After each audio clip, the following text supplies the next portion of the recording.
Brought to you by Fastpitch TV and sponsored by SoftballJunk.com. Here's another show from the 2014 Women's College World Series.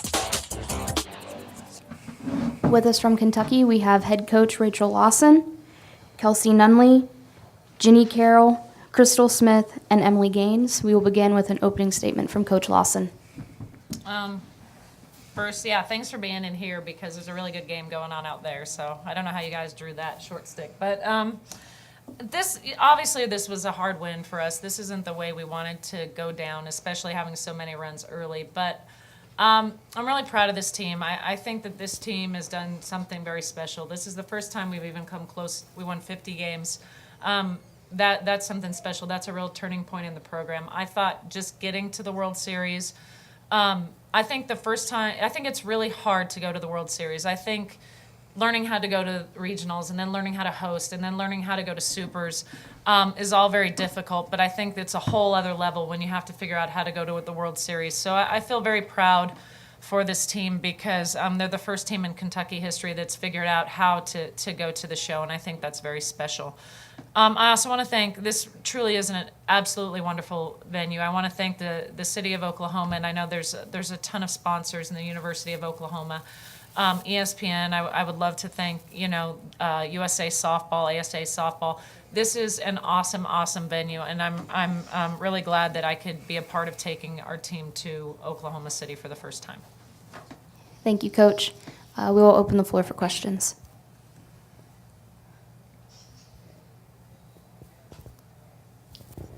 Coach, Greg Eklund from the Louisville Courier-Journal.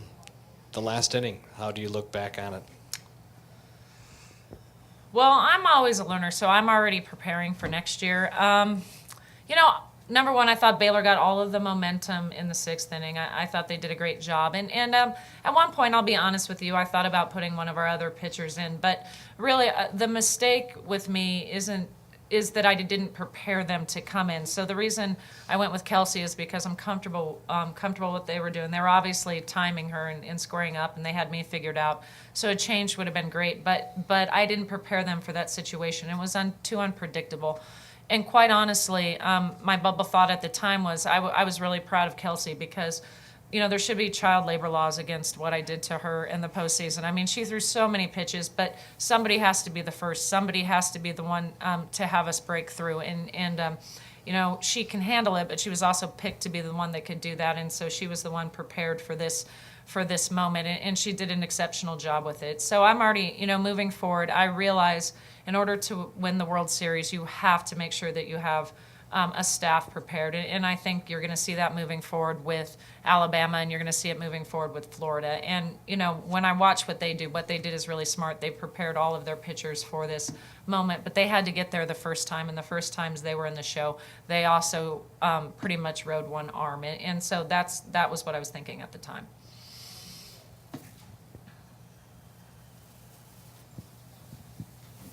Pete LaFleur, College Softball 360. Coach, it seemed like last night, correct me if I'm wrong, but when you guys were rounding against Alabama, you seemed to be a little more aggressive, attacking Jackie a little earlier in the count. And if that's the case, it certainly carried over to today.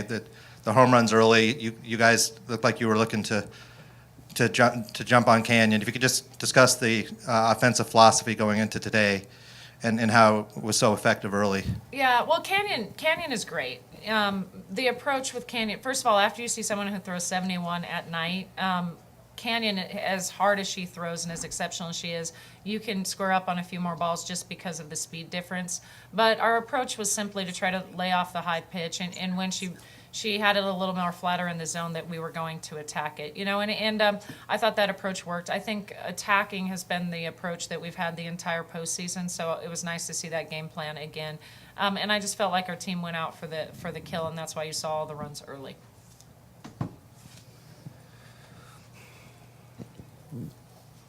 Coach Matt Hofeld, SB Nation Vox Media. Really, for any of you guys, up 7-0, was there a specific play or a moment in the game where you just kind of, all of a sudden, you felt everything shift Baylor's way, or did it just kind of gradually happen over those last two innings? Well, I can't speak for them, but for me, there were several plays. You know, we pretty much went through the World Series without making mistakes defensively, and we made a few. There wasn't one play that hurt us per se. There were a few plays that hurt us, and some of them went down as hits. So, but they were plays that we were making earlier. So I don't think we can look to one play. I do know that I did feel them getting the momentum in the sixth, and no matter what pitch we threw, they were able to square up on it. But I think you guys could answer also. That's what I was thinking at the time, was the momentum and the plays, not just the plays in the last inning, but we gave them a couple of runs earlier on some plays that we didn't make. Ginny? I felt the same way. I don't think there was ever just one swing in particular that really changed it, but I think it was gradual. I mean, we never ever gave up hope. I never thought that they actually had the momentum until the very end when they tied it up. So, I mean, we had all the faith in the world in Kelsey and in our defense, and just one thing after another, play by play. But, I mean, we fought hard. Proud of how tough we stayed in it. Kelsey? I would agree with Jenny. I don't think that there was one play that made the difference, but I would definitely say when they scored or when they tied the game, they kind of took the momentum away. But, yep. Emily?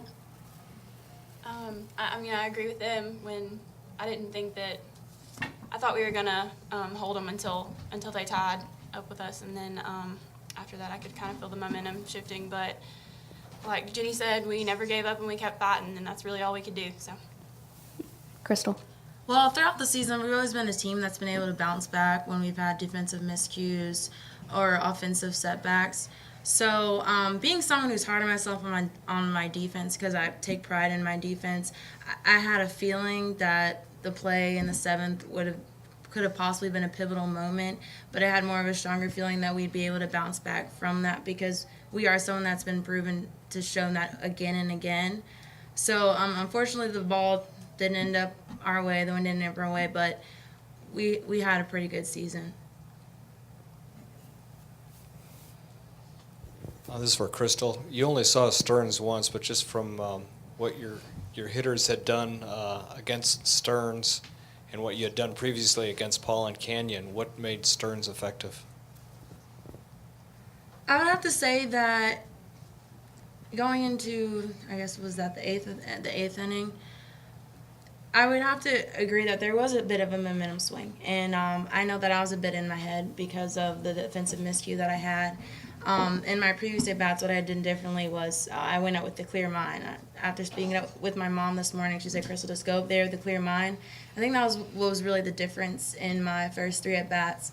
And then I guess my fourth at-bat, I was really trying to do too much for my team because I felt bad for making the mistake. For Kelsey, you heard your coach talk about the fact that she sort of decided you were going to be the one to carry this team, and I know you've done that all year. Could you talk a little bit about how difficult it was to process all that late in the game? I know you got emotional in the dugout, but what that was like to try to battle through those tough moments toward the end?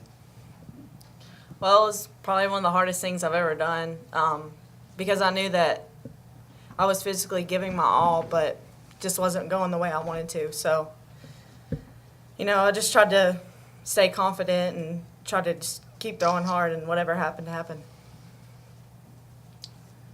But the thing that I'll be honest with you, if it wasn't for Kelsey, we wouldn't be where we're at. If it wasn't for Crystal, we wouldn't even be here. So if you guys look back and if you see what Crystal did in Westwood, that was amazing. In fact, I was in shock. And really, because what she did, she went in there and she actually, outside of Kelsey, I think the two of them were the MVP. I would have given Crystal offensive MVP, and I would have given Kelsey obviously defense, because defense starts in the circle. But when I look back as a coach, we have so many moments throughout the season that could have been the what-if play that we could have gone down. I mean, we could have lost to DePaul. We were horrible in the first game of the championship game, and then we came out and we hit. When we went out to LA and Supers, the first game we had some defensive miscues, and the team came back and fight. The fact that we came in here and had such a good showing our first game, and then against Alabama, I thought that it was a hard-fought game. So I never try to look at the mistakes. I always try to look at what it is that we are doing and what we are doing well. And quite honestly, I'm really proud of them. And I know we wouldn't actually be in this press conference in this moment without all the plays that they've made over the last 3 weeks.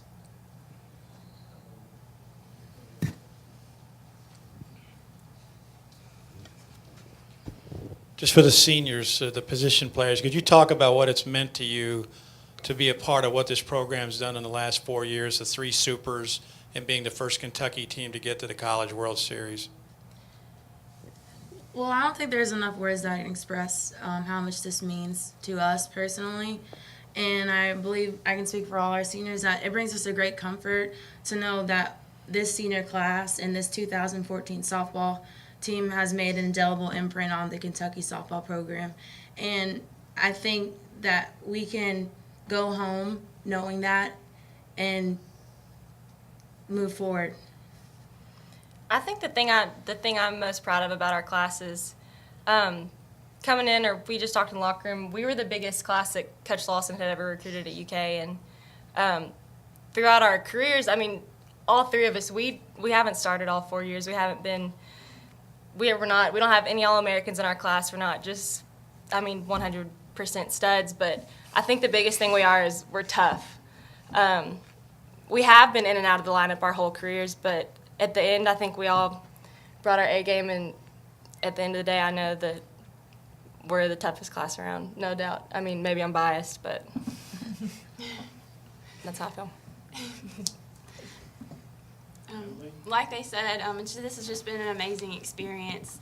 These past 4 years, we've been through a lot of adversity, and no one really ever thought that we would be here. And like they said, we've been fighters, and we've seen this program go through a lot of changes.